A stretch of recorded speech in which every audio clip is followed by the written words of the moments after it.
Le moment charnière de ma vie qui m'a transformée, ça a été la mort de mon fils. Parce que avant, bon, on travaille, c'est le moment où on commence à travailler, c'est le moment où on a la vie sociale et tout. Sans, on pense pas trop, comme on vient de dire, on pense pas trop, on se creuse pas trop. Mais quand tu perds un enfant, alors après, tu te dis quoi, c'est quoi la vie? Et là, tu te transformes. Et là, tu te transformes. Tu deviens, tu te dis, ah bon, attends, la vie peut être prise comme ça, mais il faut, celle qui reste, il faut qu'elle continue et bien continuer. Et ça m'a complètement transformée. J'étais pas comme ça avant. J'étais comme tout le monde, j'étais intolérante, je parlais pour rien dire, euh, j'avais pas de projet fixe. Et puis là, ça, ça, ça change. Ça change. Qu'est-ce qui s'est passé? Eh ben, c'est deux voitures qui se sont télescopées, quoi.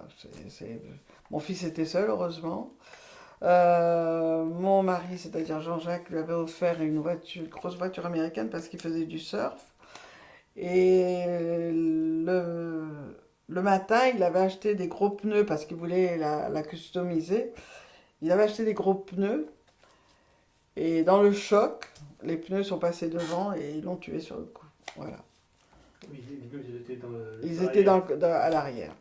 Et les pneus sont passés devant. Parfait.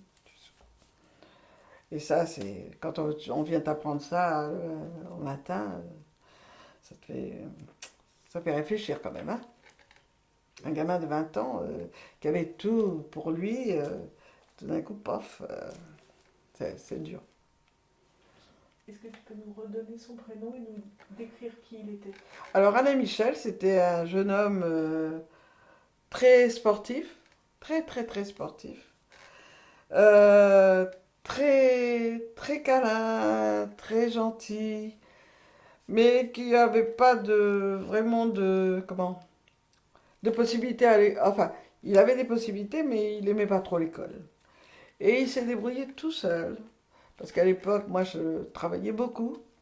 Il s'est débrouillé tout seul, il a trouvé un petit travail. Un jour je me souviens il nous a amené un chien, un gros chien comme ça, et puis et c'était l'hiver et je lui dis mais on va pas garder le chien.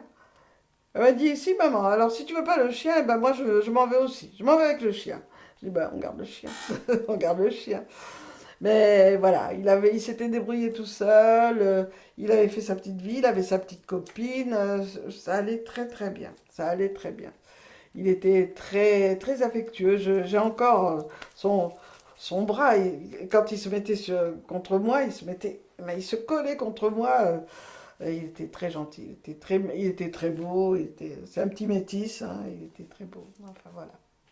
Hélas, c'est terrible, c'est terrible. On se dit, mais c'est pas possible, c'est pas. Alors ce jour-là, moi j'étais partie faire la marche pour la paix à Paris. On habitait à Sainte-Geneviève-des-Bois. J'étais partie pour faire la marche pour la paix. Et c'est en rentrant que j'ai eu la nouvelle. Voilà. Et là, c'est terrible, la douleur est terrible. Mais, une fois de plus, j'ai rebondi très vite parce que j'ai voulu retravailler tout de suite. Et même mon chef, enfin le médecin-chef me disait, mais non, tu vas rester un petit peu à la maison. Non, je retourne travailler.